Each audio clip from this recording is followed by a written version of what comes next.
Well, hello out there. Ooh, I feel weird. I feel weird. It's been ages since I've streamed, like 3 weeks or something. Welcome, one and all. Welcome, Bostar, Tracy, Evan, David. Thank you for joining me for this special, and it will be very special indeed.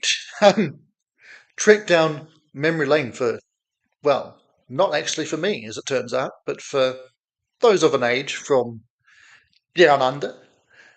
Um, Not going to lie. Probably started with the best tune we'll hear tonight. That was, of course, Tragedy from the Bee Gees, a transatlantic #1 single, and also a trans-Tasman #1 single. There are not many of those, as it turns out. And yeah, most of the time tonight, I think we'll be checking out some of the more random things that cropped up and made its way to the top of the charts on either side of the Tasman. The gap between the two countries is slightly bigger than you see on my little map. That's just my wee joke, because anybody watching this who doesn't know, I'm an actual Kiwi person from New Zealand, even if I don't sound like it most of the time, uh, according to most people I meet at least. And yeah, so we're going to concentrate on stuff that top the charts that maybe either is still well known to folk outside of these regions, but was just a bigger hit here than elsewhere for whatever reason, and probably a fair amount of stuff that is more local. And as I was compiling the list, some stuff I couldn't find on Spotify. I'm not shocked, but I've got most of what was in the charts either on a Spotify playlist or in iTunes. I only had, or only own, about 37, or is it, yeah, roughly 30 something of the tunes to have made it to the top. And some of the ones that I don't own is for a very good reason, as we shall probably uncover along the way. Um, so, yeah, let's crack on with some more, and I will start with my relatively short, small playlist and get a random tune selected by the randomness gods from that list, and after that I'll be very selective with what I play from that list, and then we'll go through what have I got on Spotify, kids. I've got a playlist of 169 songs, so we're not going to do much more than scratch the surface, really. Um, I imagine, but hey, we'll see how far we go. So yeah, let's head into my list. It's yeah, it was 38 songs because I've taken Tragedy out so that we don't repeat it. And yeah, let's see. I'm really glad to see you're in Bostart because there's the potential for a lot of chart facts and info facts that I know you can help me dish out. Anyway, here's a one from the Randomness Gods who thought that we should keep it safe with a familiar tune. And I'm just going to sneak ahead and see what I might bring to the mix next. Okay. Yeah.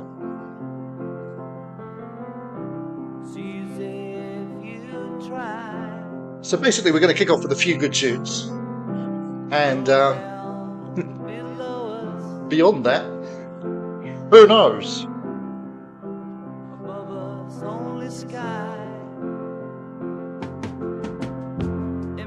And yeah, I guess I probably won't get many choices out to you guys in terms of what to pick. I'm just going to throw both lists on random and try and curate it as we go, kind of thing. But if there is anything that you see whiz by that you think, hey, I really want to hear that, let me know and we might be able to rewind. Equally, in terms of polls, it could be fun to work out if we think, not Tragedy or Imagine, because we know those are worthy, but we might along the way have some polls to say, do we think these were worthy of being chart toppers or not? So, it should be a fun night. Or morning, if you're Tracy. And Tracy, I apologise for the early start. obviously we've changed times, as in clocks over here, and I know NZ has changed times.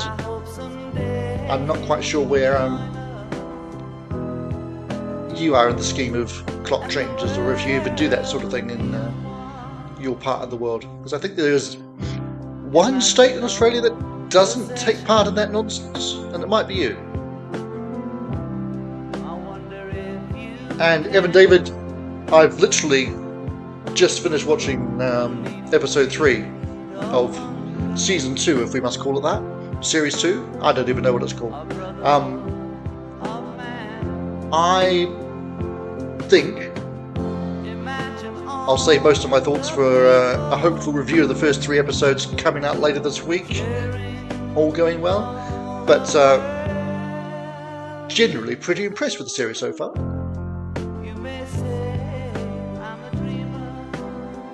Frankly, that is a highly sensible thing.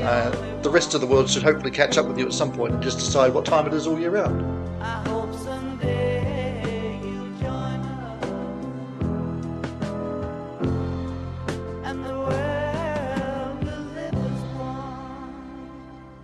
All right, so that was a song that topped the charts, or close to most parts of the world.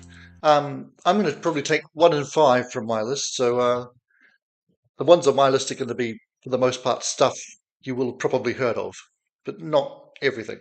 So Goodbye Yellow Brick Road, Elton, solid. Songs on Blue from Neil Diamond, which was a US chart topper. I think it made 14 in the UK from memory. I Am I Said from Neil Diamond, which made number 4 both sides of the Atlantic. Looking Out My Back Door from CCR, which of course was a double A side, number 2 in the States, not sure about the UK. And the one I'm going to play is a UK chart topper that only did something fairly pathetic in the States. I can't remember what, but it's Dreadlock Holiday. And this was a big enough song that in the 90s it was sampled for another chart topper in NZ called Hip Hop Holiday, and that was bloody awful.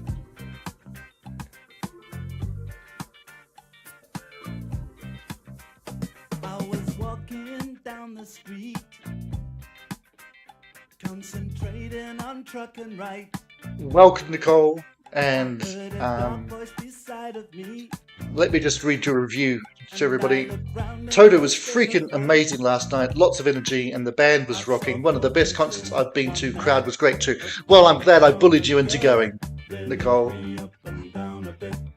I'm very glad to hear that report. I saw a very positive review in the New Zealand Herald. I mean, when I was growing up as a Toto fan in the 90s, the thought of the Herald writing anything positive about Toto would have just shattered my little mind. It was never going to happen.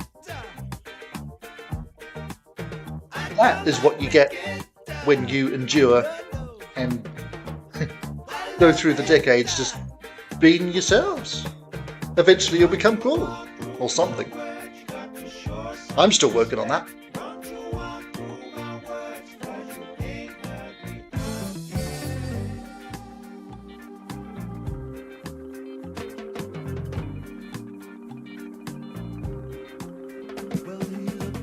My silver chain. He said, I'll give you $1.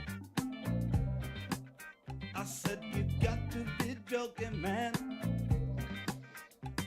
If we're talking favourite 10cc songs,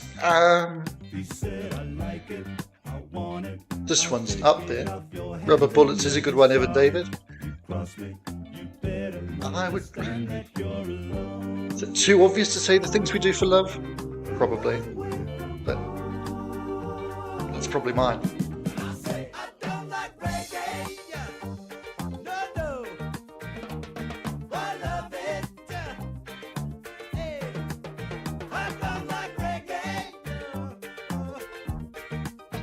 So Nicole, had you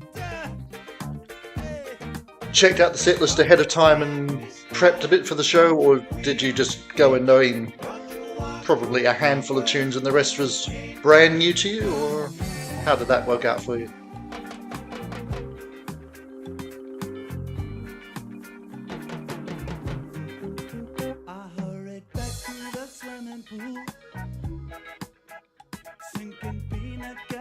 corner. I heard a dark voice beside me say, would you like something harder? She said, I got it, you want it. My harvest is the best, and if you try it, you'll like it. One thing to say as well about the New Zealand charts is, you know what a big deal it is in the UK, and the US has it to a smaller degree. The Christmas number one in the 70s. We have no clue what the Christmas number ones were because it was the first of 4 weeks every year. There was no chart because the compilers had the summer off, basically. And then they took another week off at Easter. So there's lots of information missing from the New Zealand charts, sadly.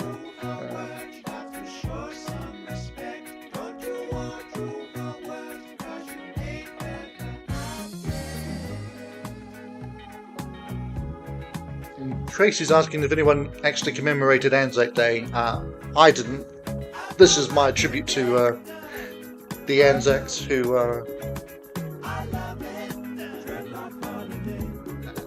they lost their lives so that future generations could have the choice of listening to whatever crappy music they wanted.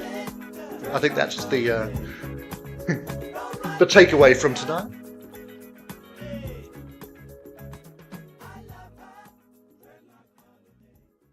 Yeah, Nicole. We were early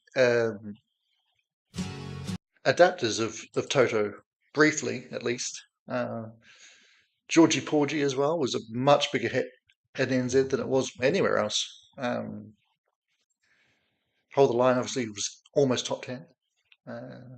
Yeah, Also Play the Love as well was not a huge hit, but still bigger than most places. And no, we didn't get 99. Nicole, I've actually never seen them do 99 in all my years of seeing Toto, which as we know is about 20-ish.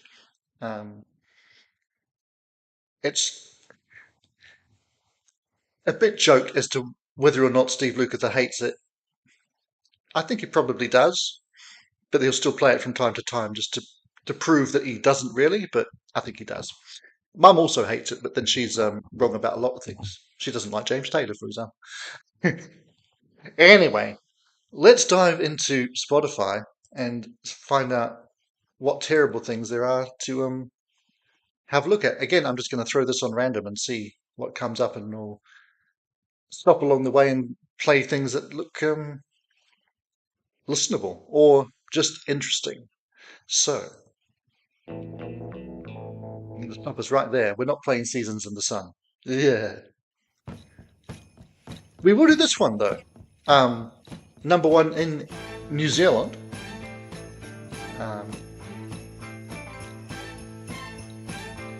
And it's yeah. You know who it is. It is Sure.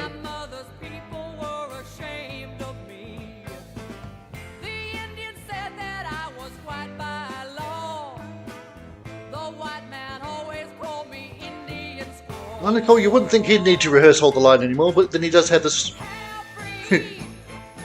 newish band around them.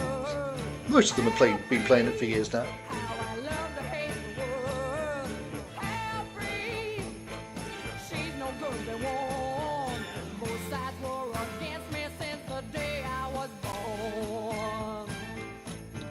Speaking of Toto, if I'm not mistaken, this is a very early album that had David Paich on it. Is he on this song? No, he's not.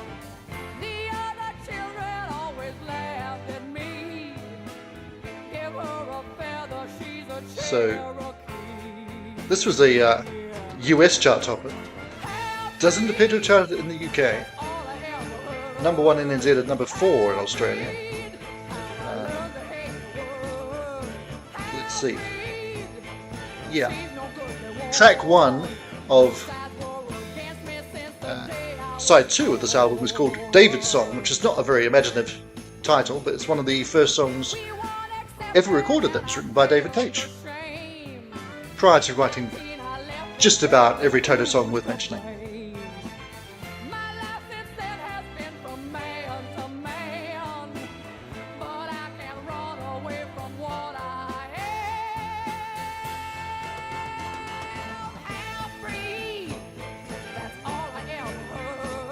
I always conflate half-breed with gypsies, tramps, and thieves. They kind of like appear for me.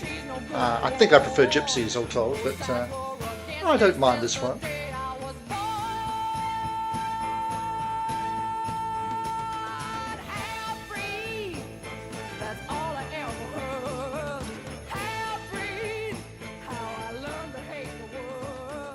All right. Let us know whether you guys in the chat believe that that was a worthy chart topper in any country. And we'll see if Spotify will take us to another tune or, yeah. Well, kids, we're not playing Whole Lot of Love. Definitely a worthy chart topper. Again, I think that's a, oh, I can't remember. Oh, it's number 3, so this is an Australian chart topper. So, no, we won't have that. Kissing in the Back Row of the Movies. That seemed like too old a song to be number 1 in the 70s to me. A lot of ABBA on this list, so we're probably not going to hear any ABBA. If you insist, we might play one a bit later on. Now here's one I've never heard of, so let's hear it. You're Moving Out Today from Carol Bayer-Sager, who I know is more as a songwriter, really. She co-wrote When I Need You with Albert Hammond, did some stuff with Neil Diamond, lots of other things over the years.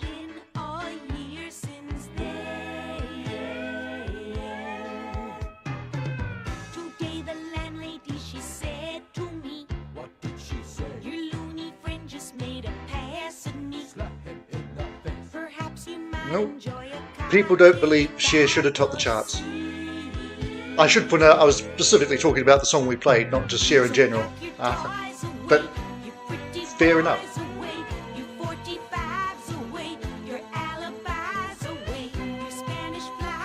Nicole doesn't mind Cher, but she's not keen on half-breed. Fair enough.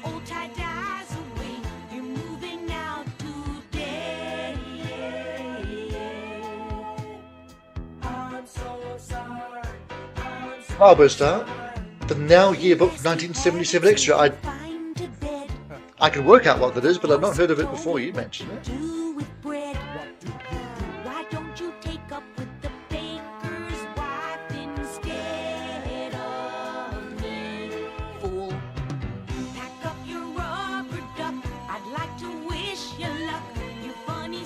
I'm going to be honest, I'm not feeling this one particularly so far.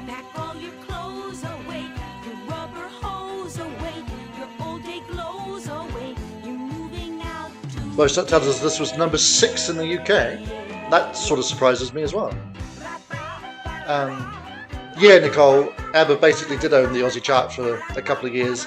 I think I saw at least, did they knock themselves off the chart 2 or 3 times in a row? It was quite something.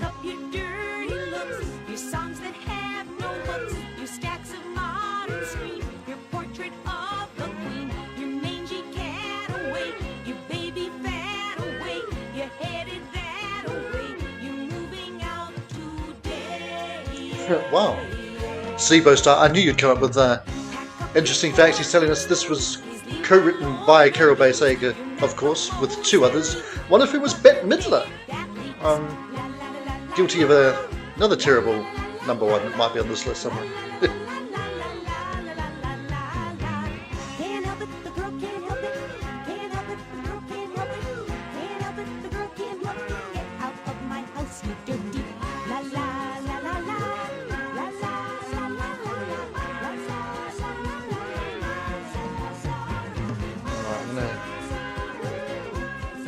And the previous poll.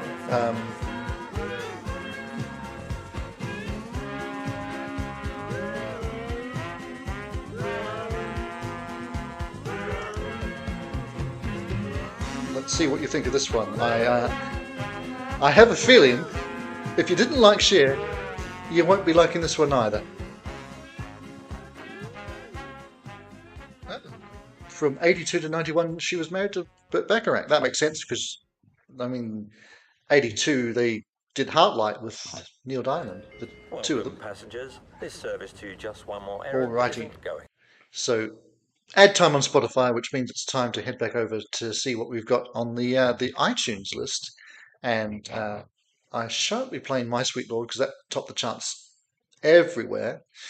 Um, just about everything in the next few kind of did. So You Ain't Seen Nothing Yet, of course, was the US and Canadian number one and the UK number two. American Pie was pretty much number one anywhere that had a chart, so we won't go there. Band on the Run, US number one, UK number two, three. It didn't top the chart, I know that much. Um, so let's, again, this is another US chart topper, but Neil was, you won't believe how big he was down under. And maybe you will, but he was, of course, huge just about everywhere, but down under was a different story. Let's put it this way. Hot August Night was released in 1972. New Zealand didn't have an albums chart until the middle of 1975, and it still managed to top the chart and be in the chart for years. So, yeah, let's have a bit of Crackling Rosie.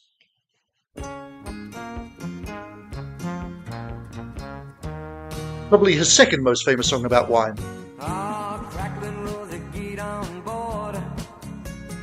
We gonna ride till there ain't no more to go. Taking it slow. Band on the Run was number three. Thank you, Bo-Star. Yeah. Have me a time with a poor man's lady. Paul took a long time to get another UK number one, didn't he? Had so many in the States. Maybe a song to sing when I want. Don't need to say please. Is that your mind being blown, Nicole? Which particular fact did that to you? Or was it nothing I said? Got the way to make me happy. You and me, we go in style. Crackling Rose, you're store-bought woman, but you make me sing like a guitar humming. So hang on to me, girl, our song keeps running on. Play it now, play it now, play it now, my baby. Crackling Rose and make me smile. Even David's wondering if this is the same Rosie who inspired a certain notorious AC/DC tune. No, because it's just about a bottle of rosé. I believe that's the case. As for any AC/DC being on the playlist, I don't think so.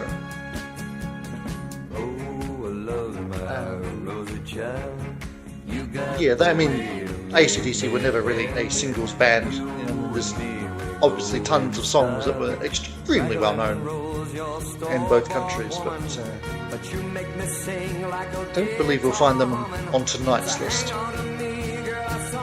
But I compiled this over Easter when I had some time off, so I have forgotten some of the stuff that's in there. Play it now, my baby. Crackling Rose and make me smile. Girl, if it lasts for an hour, well, that's alright, 'cause we got all night to set the world right. Find us a dream that don't ask no questions.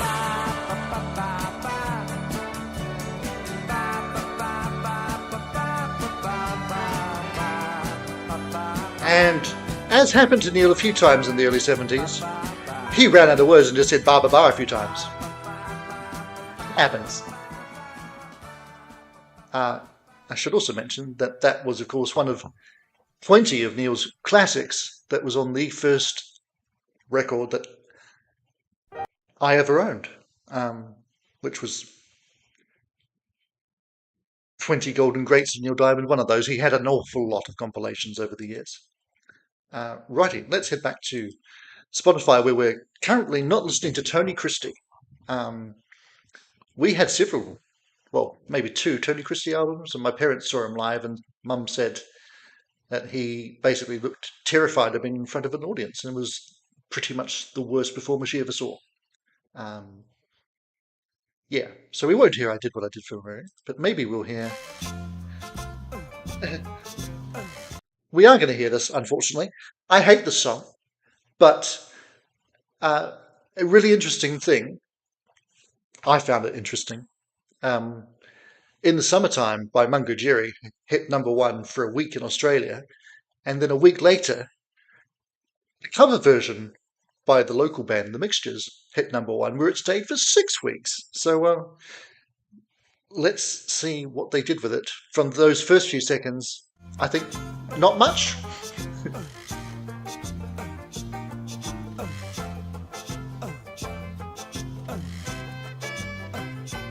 All right.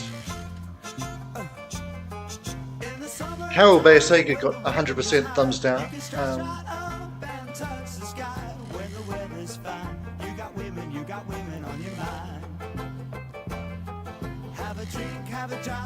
Same question all night, so I'll just put the artist, unless it's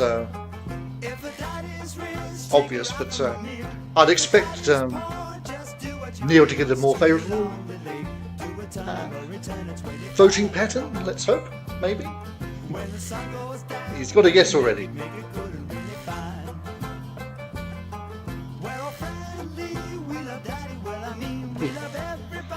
Yeah, Evan David, he is not an AC/DC fan. I feel there's bigger targets he could go after, but hey, you like what you like and you hate what you hate. And I hate this. I really hate this song.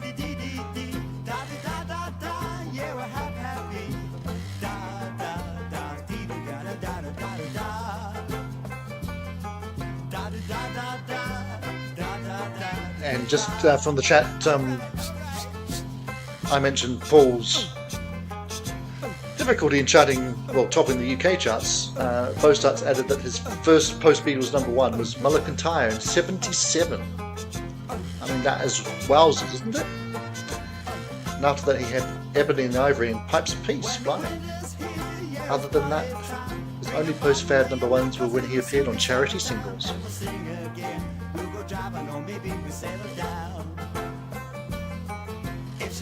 If she's nice, bring your friends and we'll all go with the town.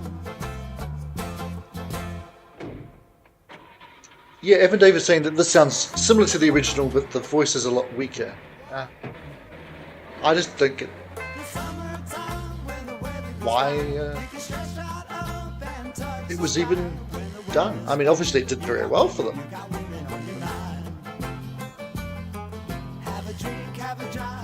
Oh, now that's interesting. Bostart says that after this, the Mixtures had 2 more major hits. The second #1, the Push Bike song, which I know is on this list somewhere, sounded like an In the Summertime ripoff, but had the honour of being covered by Mungo Jerry in 1990. Weird. So,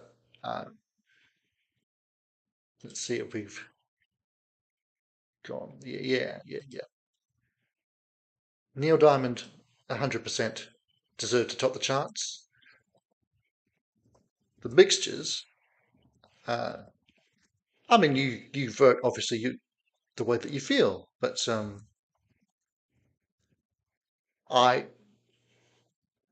it's a no for me. Let's put it that way.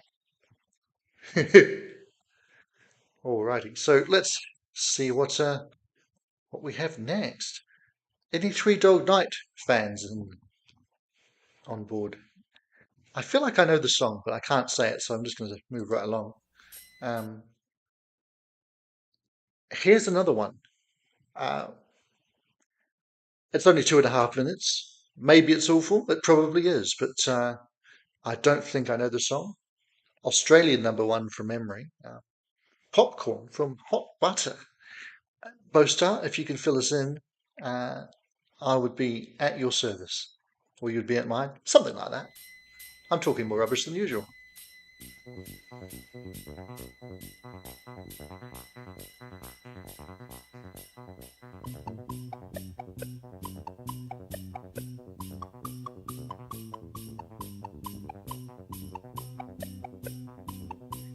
Oh, you know the Bostar. Okay. Great. Or were you talking Three Dog Night?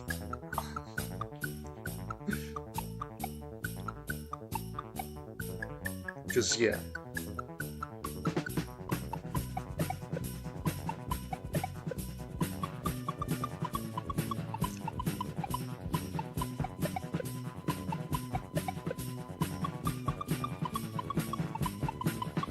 Evan David's a fan of this one? Okay.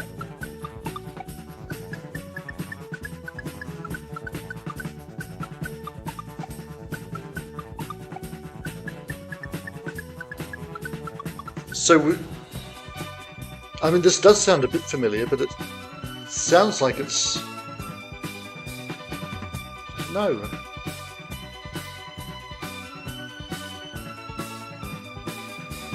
Sounds like I know a version of this, but maybe not this one? Does that make sense?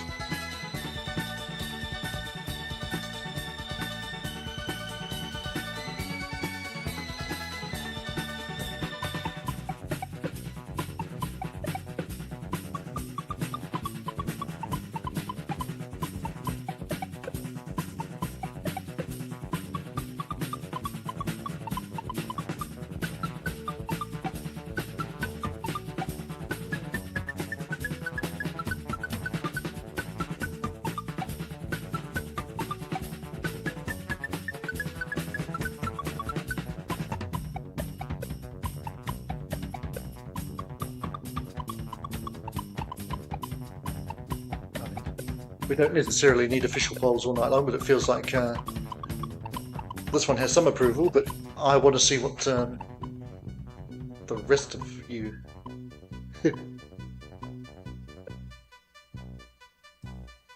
Yeah, Bostar, I want you to ruin it for me. I always want you to ruin things for me, pretty much. Welcome, passengers. This service... All right, we'll take a detour back into songs of safety, or are they? Things that I know. We heard a second of it earlier. Interestingly, Bridge Over Troubled Water topped the charts in New Zealand, but not in Australia, where it reached number 2.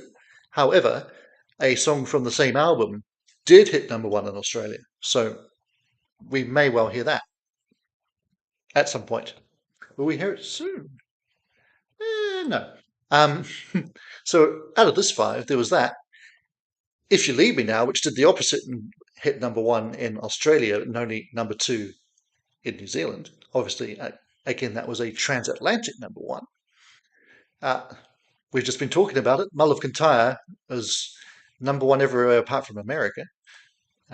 Long as I Can See the Light from CCR, another double A side chart-topping single down, well, in NZ. Or, here's an interesting one. Babies, fronted of course by John Waite, later famous solo with Missing You. English band had a lot more success in America, with this at number 13.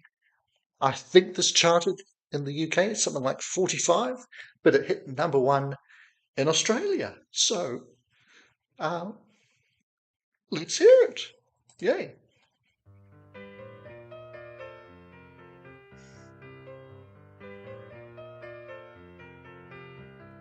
Falling in love was the last thing I had on my mind. So, well, Crazy Frog is probably how I knew that then. And Mr. Blobby was definitely on TV. I don't know that the song was a hit. We were vaguely aware that he'd had the Christmas, I think it was a Christmas number 1, wasn't it? But it wasn't inflicted upon us, so yeah.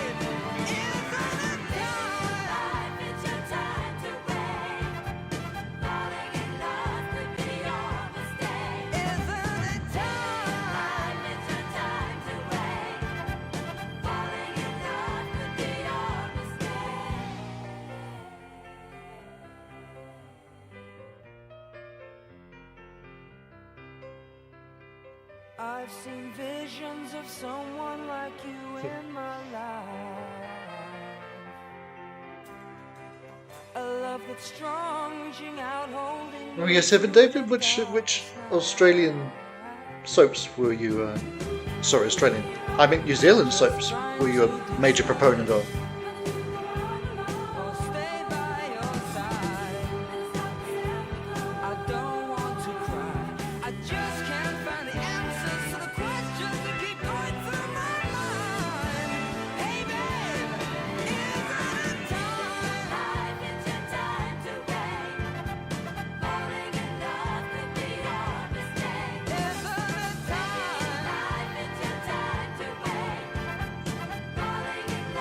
Mostart says this was written by Jack Conrad and Roy Kennedy, as was the Baby's other big American hit, Every Time I Think of You, which, again, the two songs are virtually identical, but I don't think the other one did much where Australia was concerned, and I don't think the Babies charted in New Zealand at all.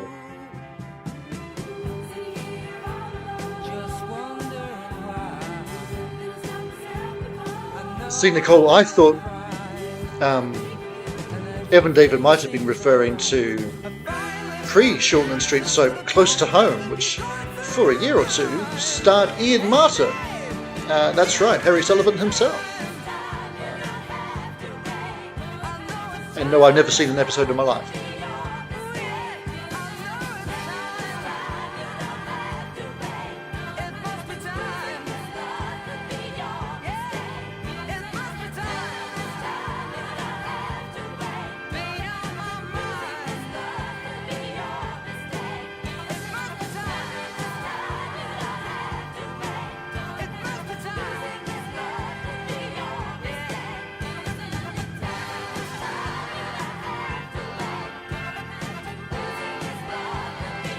Bostar, it was a New Zealand soap called Close to Home.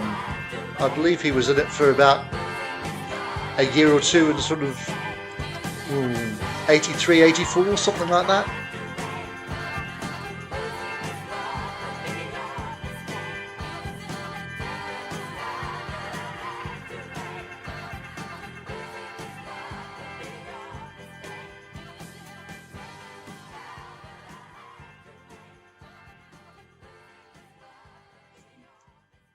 Alrighty. Oh, I should do a fresh poll for the Babies, see what you... Should that have been a bigger hit in the rest of the world? What do we think?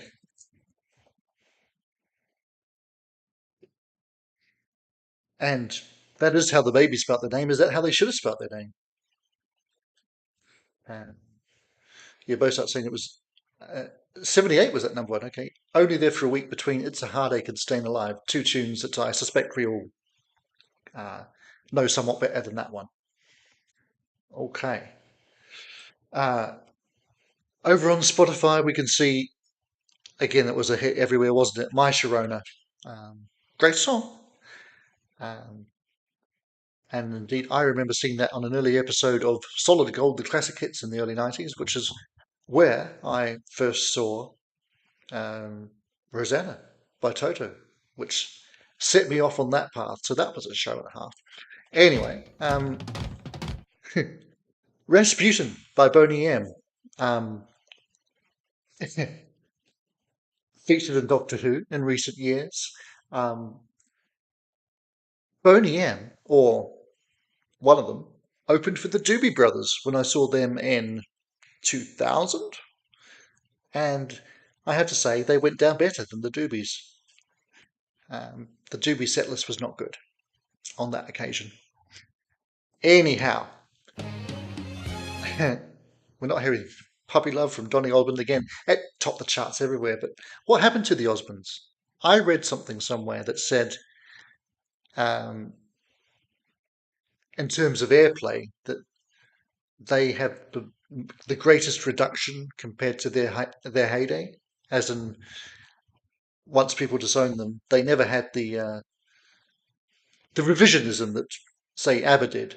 It's an extreme example, but you know, at one point, people forget that ABBA was considered a bit of a joke. You'd, in fact, never think that now, would you? But it was true for some time. So let's hear this one, because this is another track that came up that I don't know that I've ever heard of. And I'm pretty sure this was a Trans-Tasman chart topper. And it's a song of joy, but it sounds pretty unjoyful so far.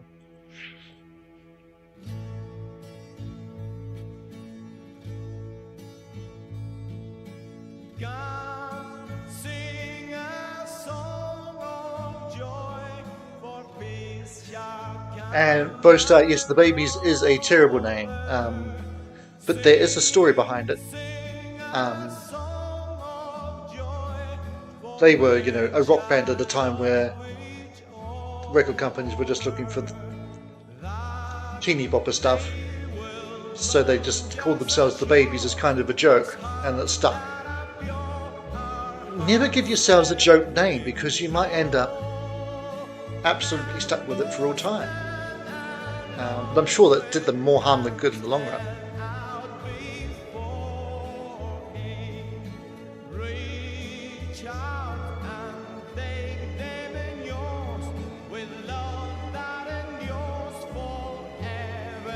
Okay, yeah. As Bo starts pointing out, this is basically Beethoven, Ode to Joy.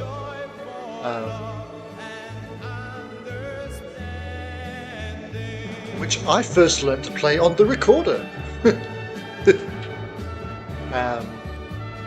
And is the only song my brother ever learned to play on the piano. Little fun facts for you there, that have nothing to do with anything.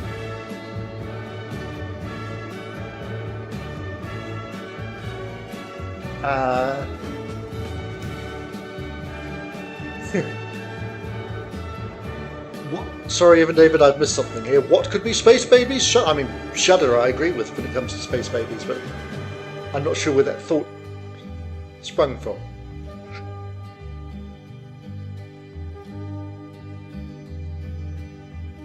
And I'm not sure that I can agree with you about Crazy Horses either. I think people point to that as the great rocking Osmonds tune, but admittedly it's rocking, but I don't think it's any good.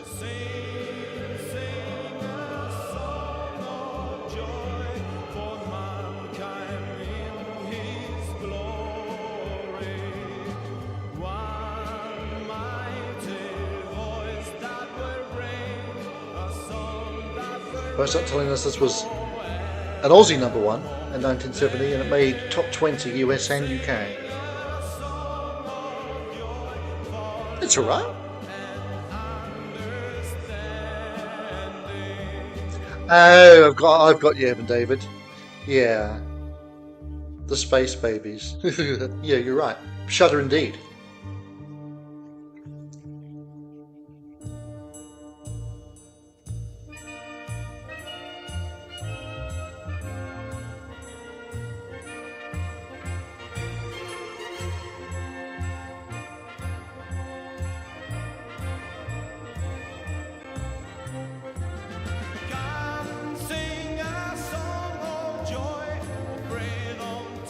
And him being Spanish makes sense of it having a Spanish subtitle, of course, which I'm not going to attempt to pronounce.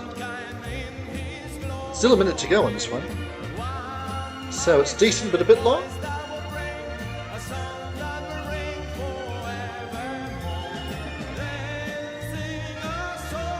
Oh, you've got to be joking, Bostart. The Space Babies a bit. No, please tell me it's not true.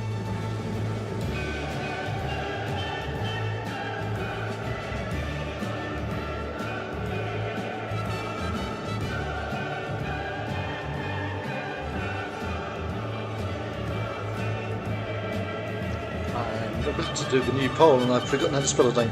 Miguel Rios. Of course, he's named obviously after one of my favourite Gordon Lightfoot songs.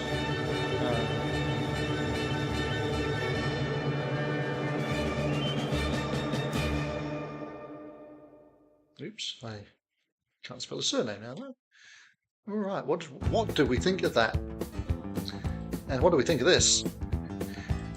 Again, we haven't got all night to be listening to songs that were hits everywhere, so that's my excuse for whizzing this by You're the One That I Want.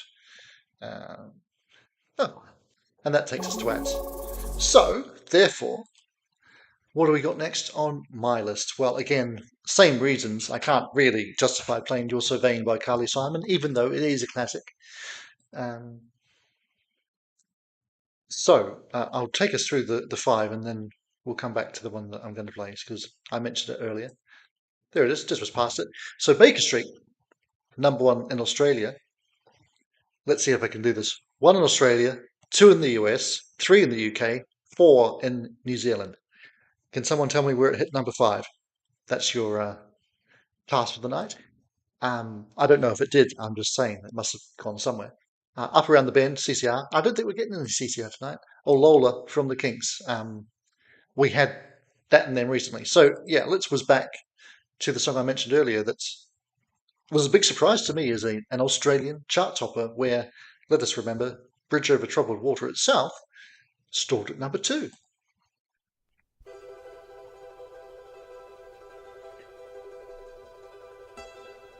And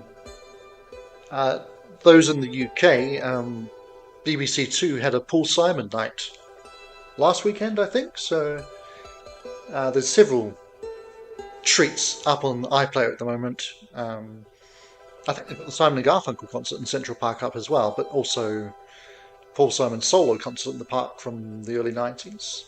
I think there's a 25th anniversary Graceland concert, and I watched an interview from him from 1988. Lots of good stuff. So yeah, if you're a Paul Simon fan, have a look. Yes, I would. If I could, I surely would.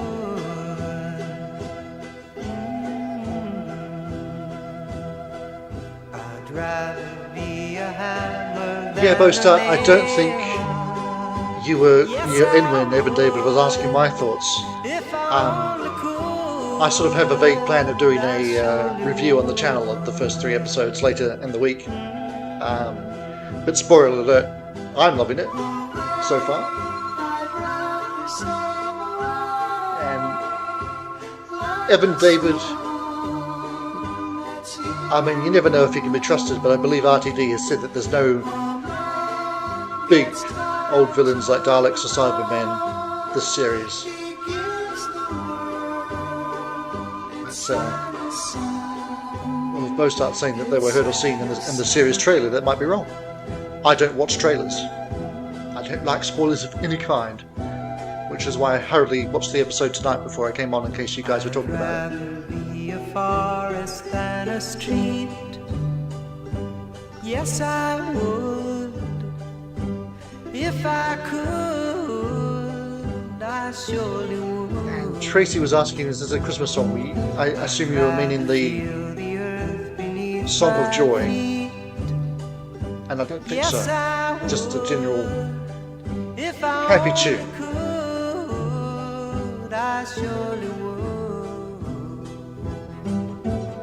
And suppose that notes here, the words are Paul's, but the tune is a Peruvian one from 1913. I'm pretty sure that there was some complications because he learnt the song from the band that plays on this, whose name changed a couple of times. And it was credited to maybe one of them erroneously to start with. I think I'm right in saying something along those lines. Yeah, but apologies to anybody in the chat who doesn't follow Doctor Who, but we are in the midst of, is it the final series ever? Who knows? But yeah, the fans last week who might be the gods of Ragnarok, it's more likely that's the case than it is that Mrs. Flood is the Rani, but probably not much more. Yeah. Anywho, now I'm just going to play this one because I know we've got an ELO fan at least. I'm not really an ELO fan, I have to admit, but I do like this one. And I'm sure this was a hit everywhere, but it's not a song that you'll get me playing on the channel again, so why not take the opportunity and do it now? From a New World Record.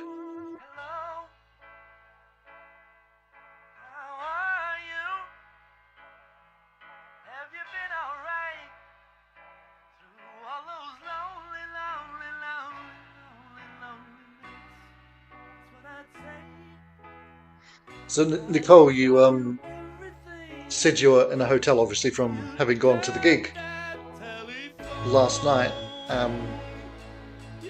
After 15 years I'm still not used to not being booted out of a hotel at 10 o'clock the following day. Maybe you don't realise. I certainly didn't before I moved here that checkout is usually midday in civilised parts of the world.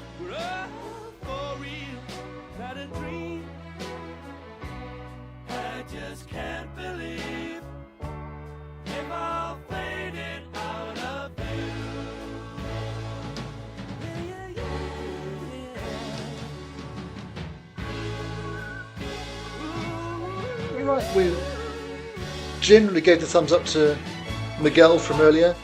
I don't think I need to do a poll for Simon & Garfunkel or ELO. I think we can take it as read that these should have been hits.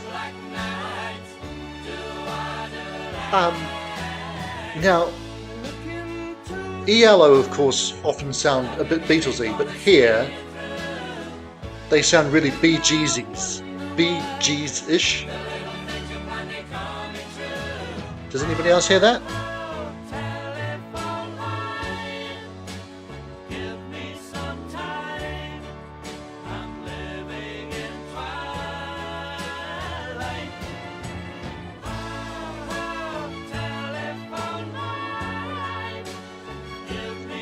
Well, I'm sure, Nicole, they'll give you a late checkout if we run over and you need to stay and hear more great old tunes.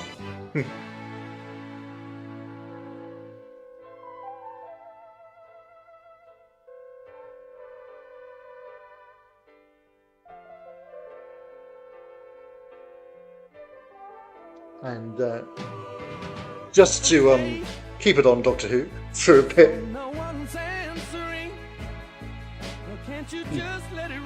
How are we feeling about Belinda? Thumbs up? Gets the thumbs up from me. But most are saying he's not actually a big fan of this track. Touch of Barry in the chorus, but the whole just sounds too much like someone in pain. Fair enough. And as I say, I'm not really an ELO or Jeff Lynne fan myself for the most part.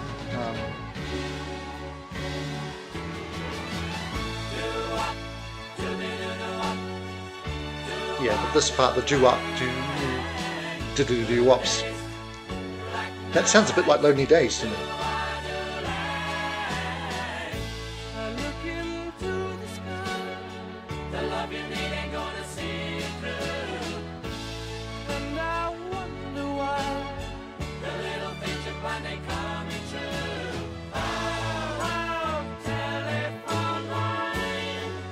When David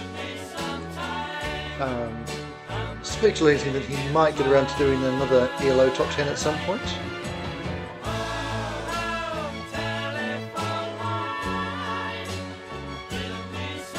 Yeah, fair enough, Bostart, but I do like the fact that, unlike, say, in the past where, say, a companion was a botanist or a computer programmer, that they're actually using her job and getting her to prove that she is a real person on an adventure rather than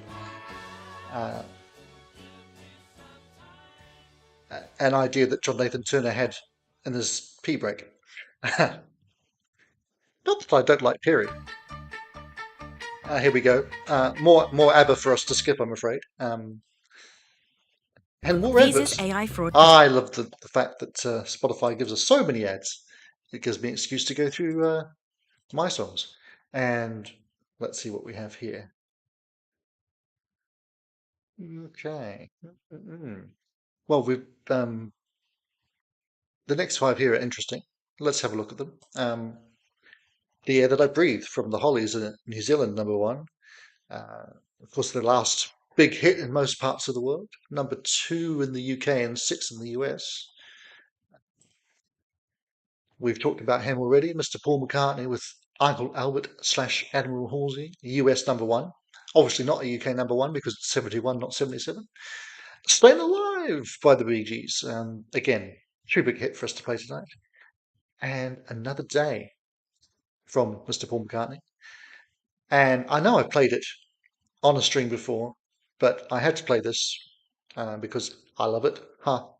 It's relevant to the theme because this topped the charts, both sides of the Tasman and wasn't even a single anywhere else, as far as I know.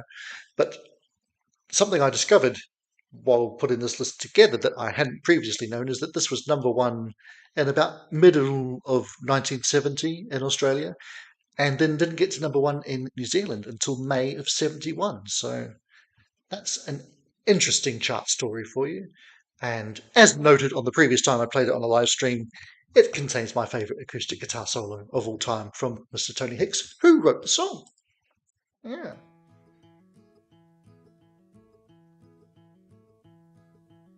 She wakes up early every morning.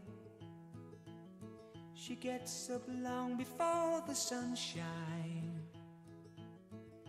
Greets the milkman who's still young. Oh wait, Nicole, you've been watching Who as well? I thought you were in the non-Who viewing category. So it's only Tracy that we're alienating right now, and that's why she's gone quiet, probably. Sorry, Tracy. The music's good. Come back. Husband stands to leave the table. She says, I hope you have a good day. He thinks one day soon as I'm able.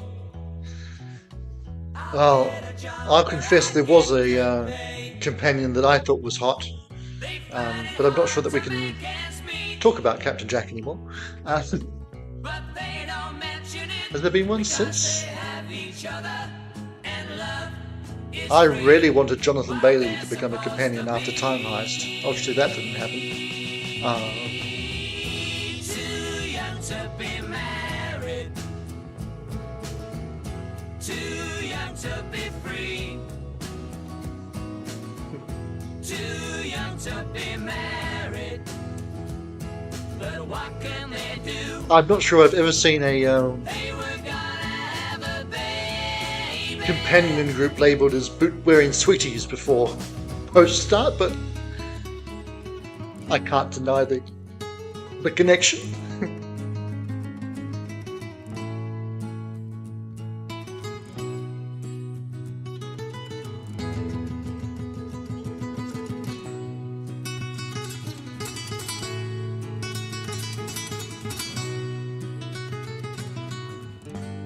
Yeah, oh, post-start, Noel Clark and Bruno Langley, yeah. I mean, that, you know, Barrowman gets a lot of stick for getting his stick out. I think we can all agree it wasn't malicious, but it should have been quite literally nipped in the bud long before it was. Now they're out to get some schooling. She cleans the house and makes the beds. No, that's all right. She starts to dream, but no, It was actually ChatGPT who helped me create this astounding and accurate map that's behind me of little Australia and Big NZ. I thought it was funny, by the way. I love it when AI laughs at my jokes.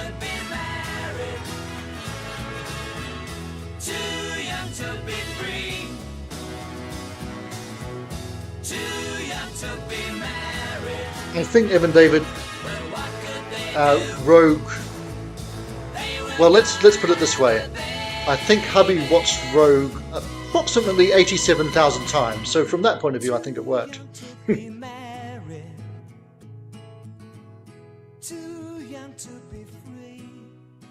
Oh, Nicole, you may ask as many Toto questions as you can possibly fit into your time. I didn't even look at the merch. I haven't bought merch from anybody in over 10 years. Because I never really have A, spare cash, or B, reason to wear it anywhere. Alrighty. That was the Hollies, and I'm definitely going to have to see what we think in the chat as to whether that should have been...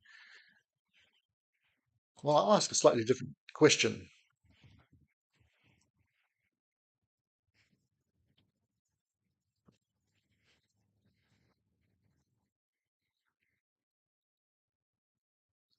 Should that have been a single/hit everywhere? Obviously, the correct answer is yes, but you are, as ever, allowed to disagree. Right. We should be through with ads in Spotify land. What have we been not listening to? We've not been listening to hot stuff from Donna Summer. And we won't. But I don't think we can justify Michael Jackson being on the list either. Making an ad for Spotify is easy. You more just ads. write a script. Tell you what, we'll write out this ad. Pick background I will music. mute it. Because I'm going to run out of stuff on my list at this rate. I will just let those last few seconds play out. So I registered my play of that wonderful song. Oh, that might be where we're going next. We shall see.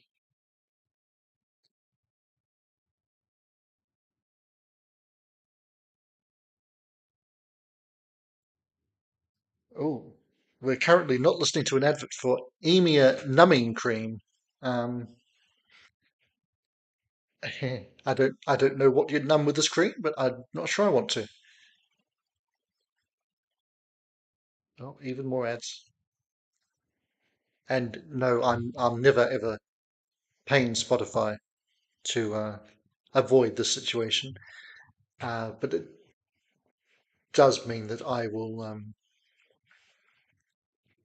more often than not stick to songs that I've got on my own little iTunes library, just so that we don't have these terrible pauses where I have to talk at you and not have music. All right. Of the world now. All right, here's one. Another one I don't know that I've ever heard of, but I believe this was a Trans-Tasman chart topper as well. Is it lovely? About a lady? It's Lovely Lady. Sounds pretty ick so far. Contemplating, celebrating all your days work done. And all that you're concerned about is how to get some fun. I boast with relation to what your dad said. I was 50-50 about whether to even have Michael on the list. For reasons you'll understand, there was a chart-topping single in Australia from Gary Glitter, which was just no, not even going there. So he didn't make the list at all. And I think I've just been a bit sick in my mouth naming his name. There we go.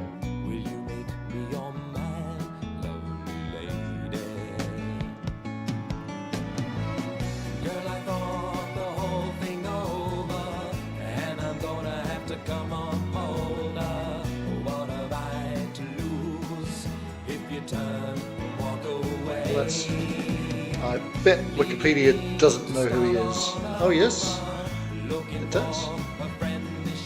New Zealand singer and songwriter. From 74 to 76 he collected 3 successive New Zealand Album of the Year and Songwriter of the Year awards.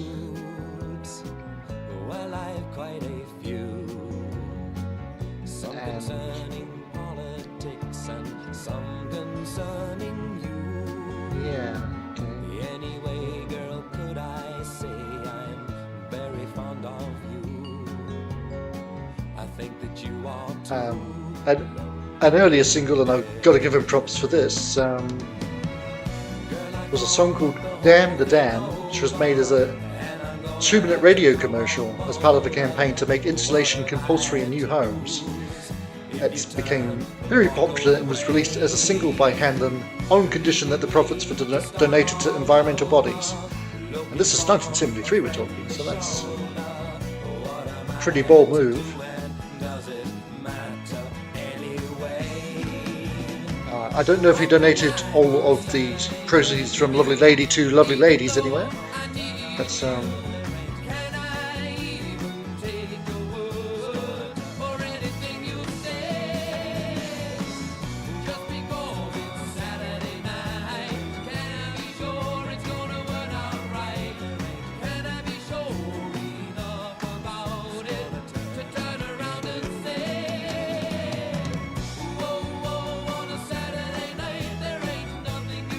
what's his name? I forget these things so quickly. Hanlon, right. New poll incoming in a second.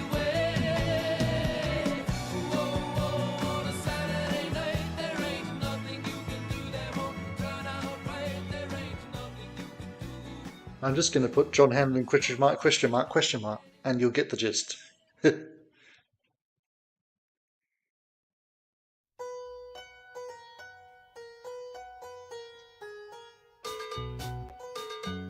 Let's roll through and have us some Three Dog Night, because they had a fair few chart-topping hits down under. I know they had a lot of success in the States as well, but I think they're probably not terribly well known in the UK. Would I be right in saying that?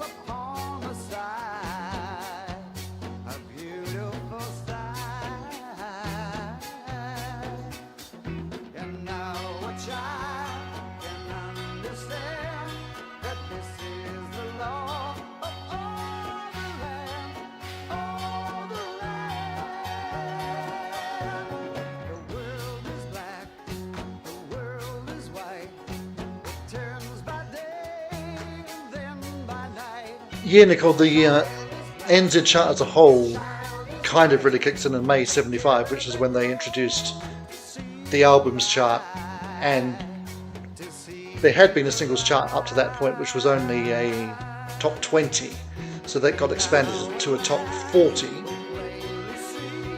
and then a few years after that, both singles and albums became top 50 for a few decades before it shrunk again in more recent years to just the 40.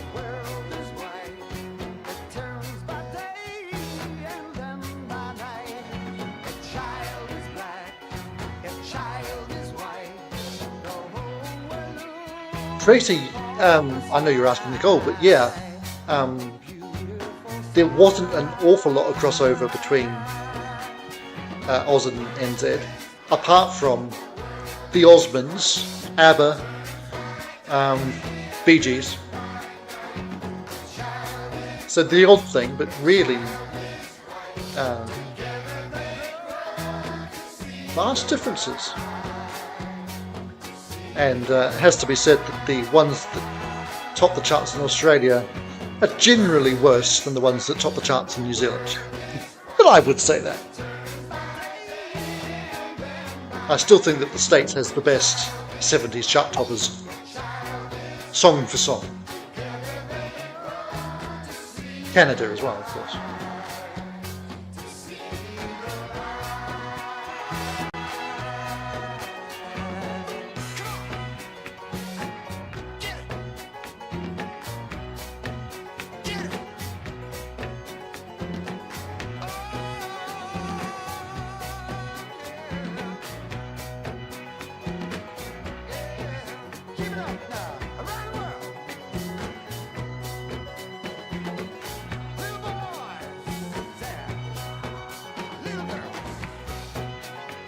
David singing rings a vague bell, but perhaps covered by someone else.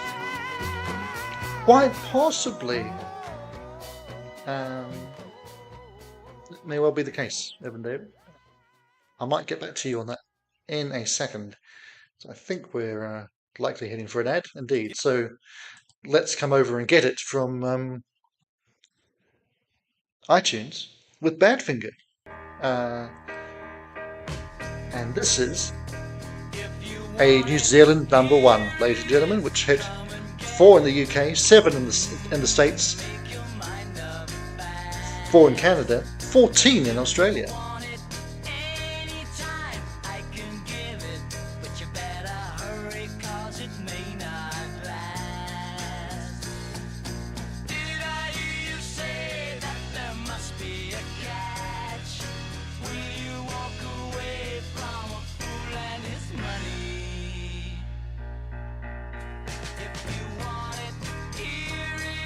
And something I did not know until right this second is that Black and White was written in 1954 and was first recorded by Pete Seeger.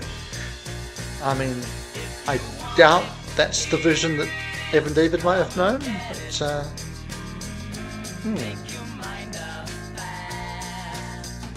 can't see a more famous later version that might be the one, but who knows.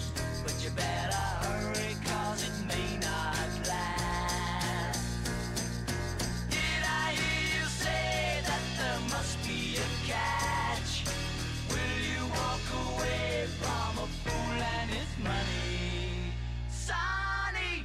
Good point, Nicole. She's saying she feels NZ leans more towards US music while Oz leant towards the UK.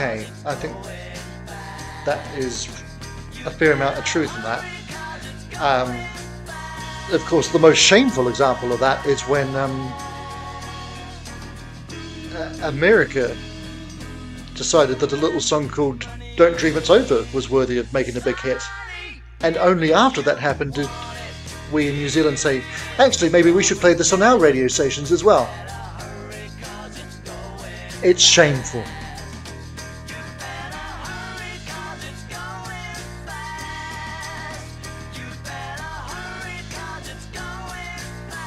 So much tragedy in the Badfinger story.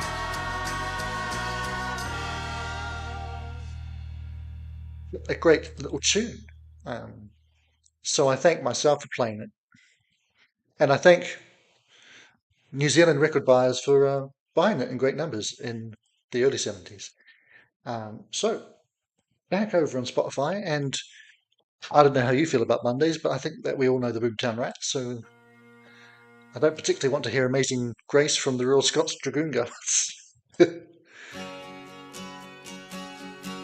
Here's one that I haven't heard in about 30 years. I remember to this day the bright red Georgia clay. How it stuck I think I'm remembering why, because it's pretty awful. But let's hear it anyway. will power me that old cargo. A woman's mind told me that's so. Oh, how I wish we were back on the road again. Me and And Nicole, no, I don't know off the top of my head that I know Yummy by Justin Bieber, but it doesn't sound like a song that's worthy of being a chart topper. I can still recall the wheat fields of St. Paul. John Hannon was a bit of a split in the vote. We got caught robbing from I an mean, I applaud some of his actions, but I didn't think much of the song, I have to say. but then he paid us for what it was worth. Another tank of gas and back on the road again. Me and you and a dog named Blue, traveling and a living off the land. Me and you and a dog named Blue, how I love being a free man. I'll never When I first conceived this, I was thinking we'd do 70s and 80s, but then I realised just how many songs are hits in one single decade, so we'll do a similar thing for the 80s another year, maybe.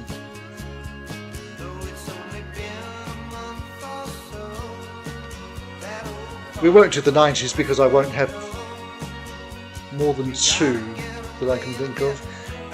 Billy Joel, River of Dreams, I'll Do Anything for Love. Well, that's 12 minutes long, of course, but, or maybe Another Day in Paradise if we... Yeah, I think that was number one in the early 1990s, but I'm sure that would be all that I'd own.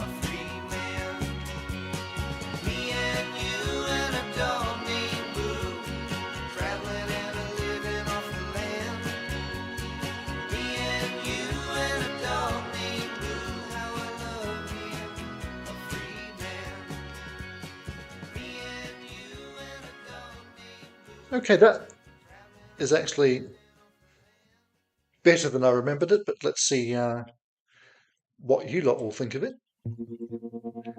And it looks like we might get another tune. Again, given who's in the chat, I'm going to have to play this one.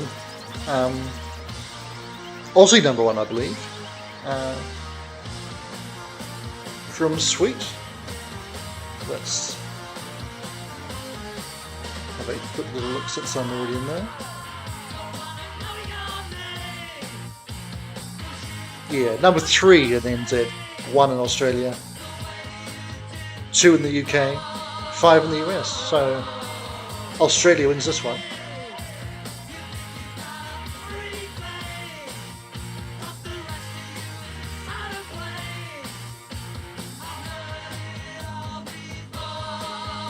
Evan David, I would expect that there would be a lot of difference between UK and Irish.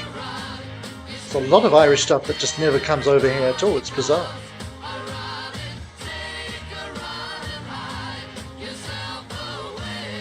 Another thing I've discovered is that maybe we already always knew this, but songs that top the charts are not necessarily the best representations of music of their time.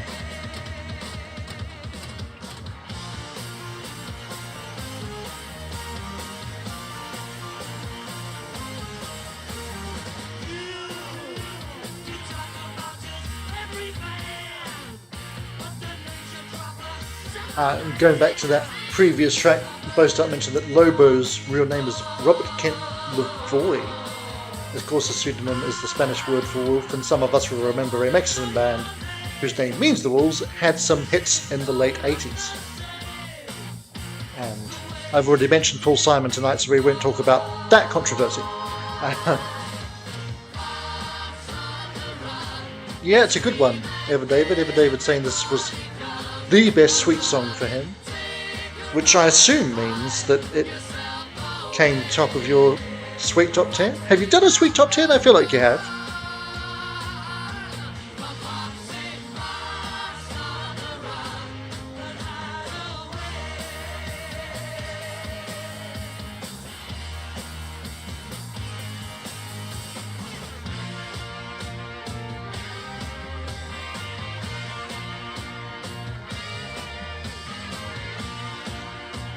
We're heading towards the hour and a half mark, so most of us in here are old hands and know that we could go down at any time. Probably up for carrying on if that happens with the part 2, but we shall see. If depends on how much of this you guys can handle, I suppose, as well.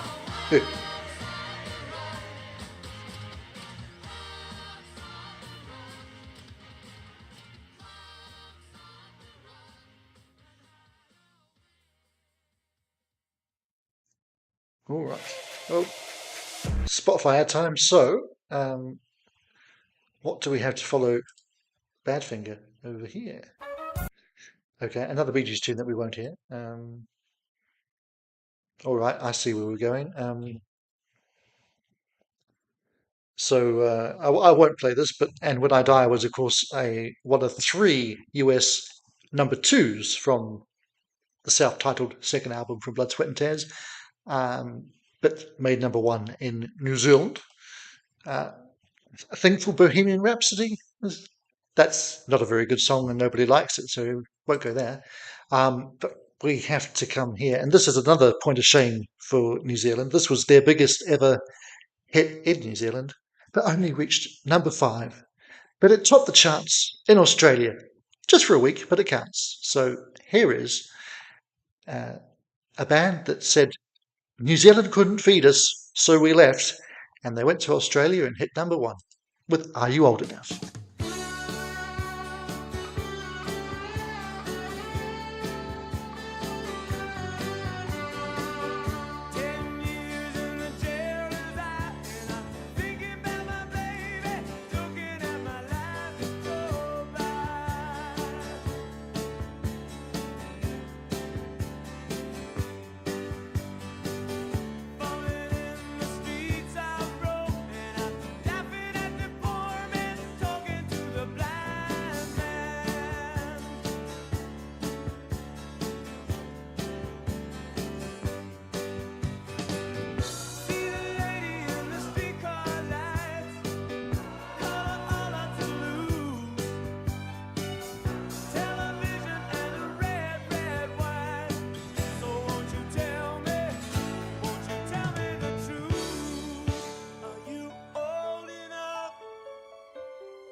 Evan David saying the best version of Bohemian Rhapsody is the Muppets one.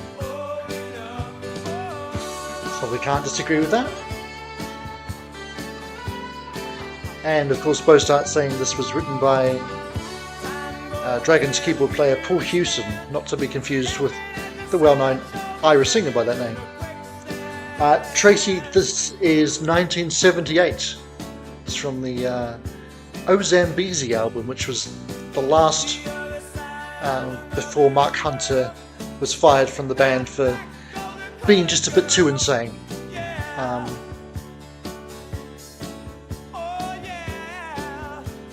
I mean, one album without him, which did nothing, and then they disappeared for a few years, and then came back with Rain in the 80s.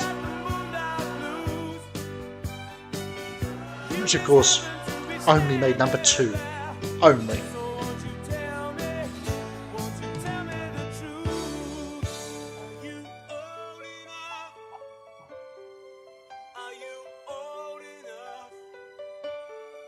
The follow-up song from this album was Still in Love with You, which was a decent hit, but not a massive one, both sides of the Tasman.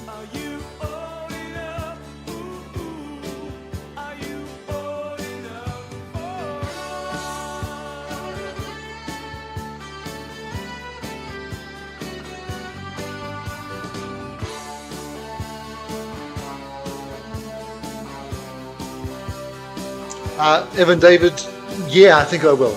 I think that will be coming up right away.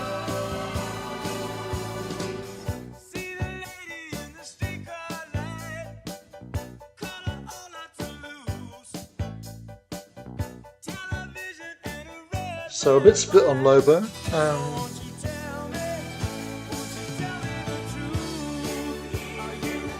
Who were the Lobo fans in the chat, if you don't mind outing yourselves?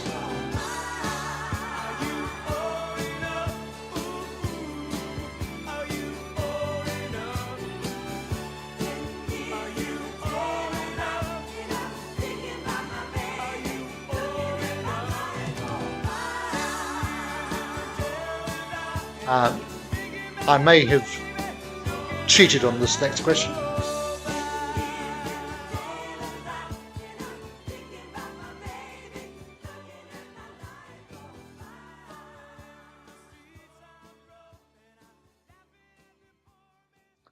Alrighty, and as Evan David wondered, we are indeed heading to the Mike Kerr congregation for Burning Bridges, which was from the film Callie's Heroes.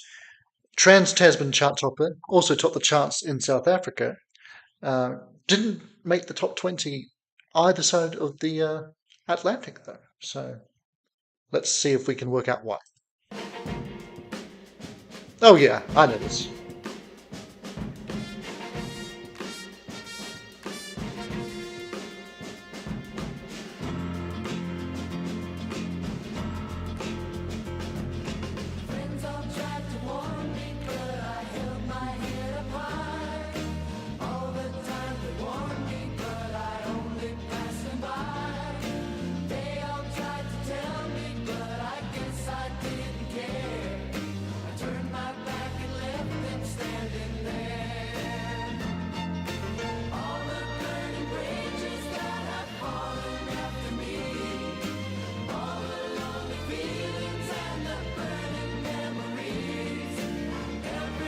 Well, thanks for coming in, Nicole, and thank you for the report on Toto. I'm thrilled that I'm not alone in thinking they're bloomin' great.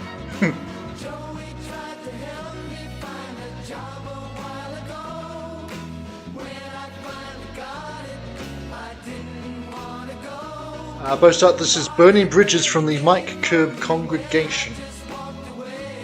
Should hopefully be seen above me head. About that. Spotify sometimes goes dark if you don't pay it too much attention.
Right, Mike Curb. No, we won't Kung Fu Fight. I don't think we will. Dr. Hook, a group who had a lot of success down under, and I could never stand. So I'm not usually this decisive in what we hear and don't hear. But let's hear this one. Can the Can from Susie Quattro, who I actually saw for free in NZ in 2006, something like that.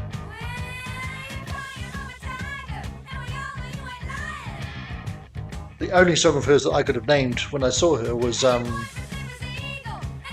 Stumbling In, Tumbling Down, something like that.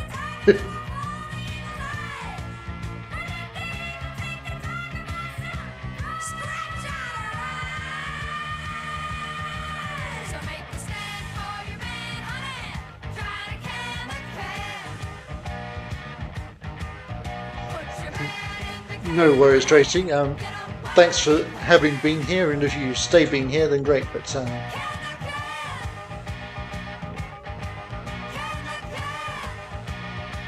this is another Shin and Chapman tune. I'm guessing from Bostart's comment.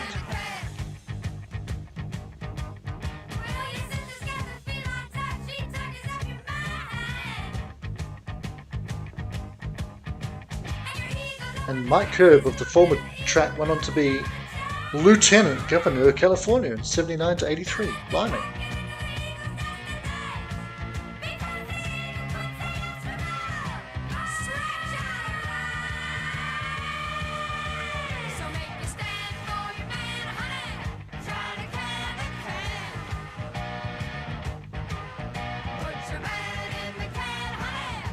Just in case.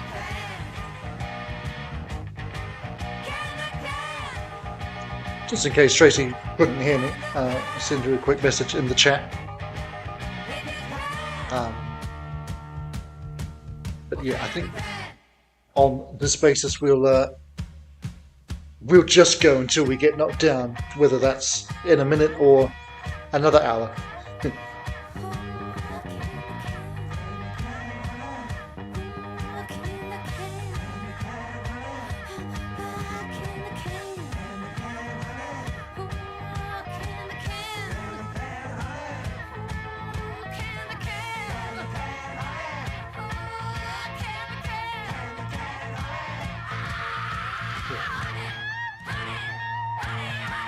Well, welcome back, Tracy. That was quick, but we're pleased to still have you.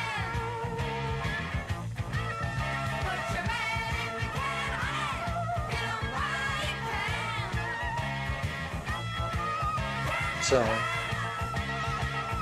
nonetheless, I will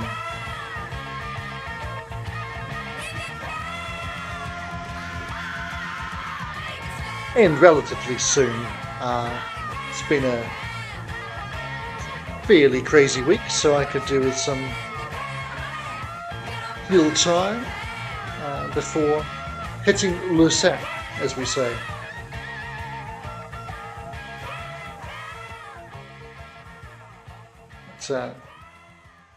Susie seems to be getting 100% likes in the stream. So get more ways to manage your everyday spending. Whereas this advert is a thumbs down from me. So let's have one potentially last look at Sorrow from David Bowie. Can you believe that I was going to say that was his only number one in the 70s, but it's not. But the other one is a bit of a surprise as well. Anywho, we won't hear either of those because we just heard the chart topper from my favourite Kiwi band. So let's hear the Aussie chart topper from my favourite Aussie band, probably. It's the Little River Band. Their US breakthrough hitting number 14 there, but it was their only Australian chart topper back in 77. Help is on its way.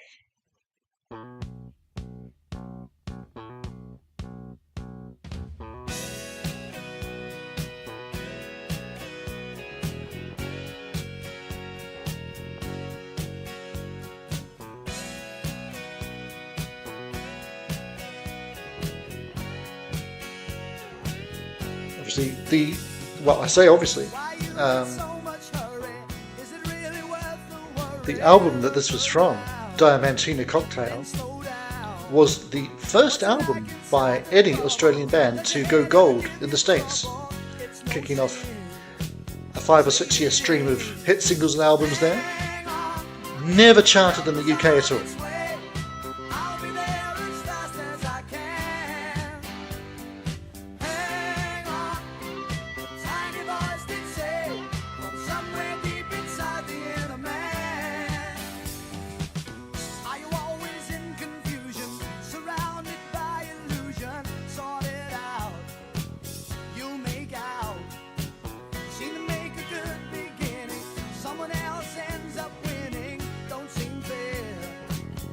Tracy's saying she loves some LRB, but the band itself had lots of problems. Yeah. Which is why this Australian band is now entirely made up of Americans, touring and singing all these songs and pretending they had anything to do with them.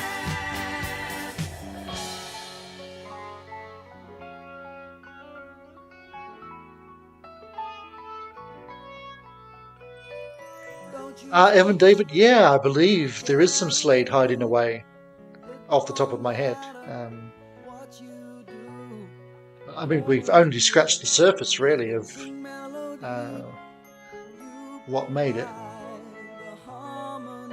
Let's see if my list... I literally just put my list in order of this. I did the Australian number ones first and then added any New Zealand ones on top of it that weren't already there.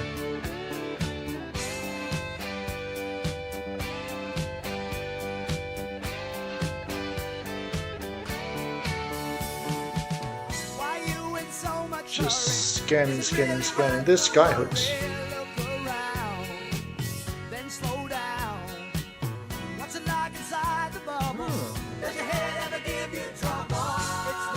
Maybe they didn't.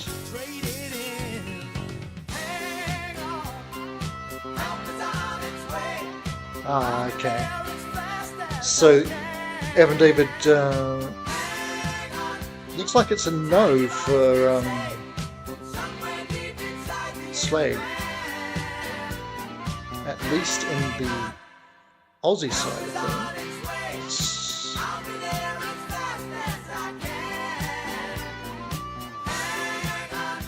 No, it's a no everywhere, which doesn't mean that they weren't big, it's just, well, and as I mentioned earlier, there were lots of weeks a year where there were no New Zealand charts, so we can just say that they topped the charts in those. Along with all the other bands that didn't chart at number one at any point, like Chicago and the Doobie Brothers, America, all of whom were probably very popular.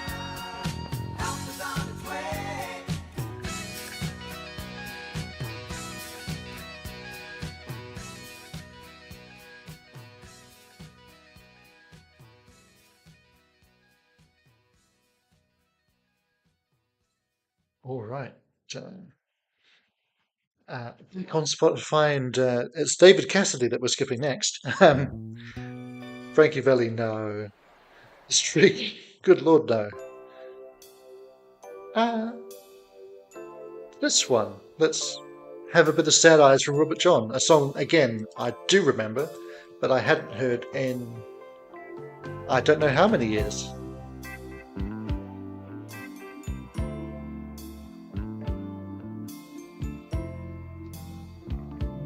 This, okay. It looks like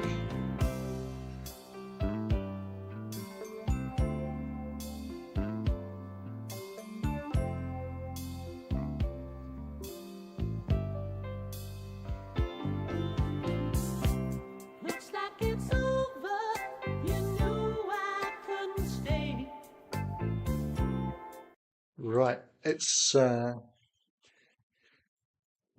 doing that random thing where, as far as I can tell, you can hear me, but I will stop the music because no, the stream has gone down. Okay, I might pop up again my face, but yeah, there we go. Um,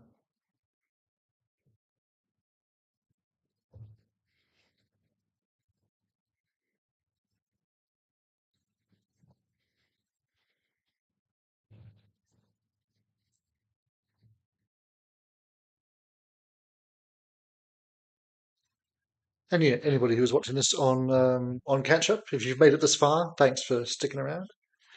Hope you enjoyed it, and yeah, all sorts of stuff on the channel for you to catch up on if you're new around these parts, which seems unlikely, but hey, it can happen.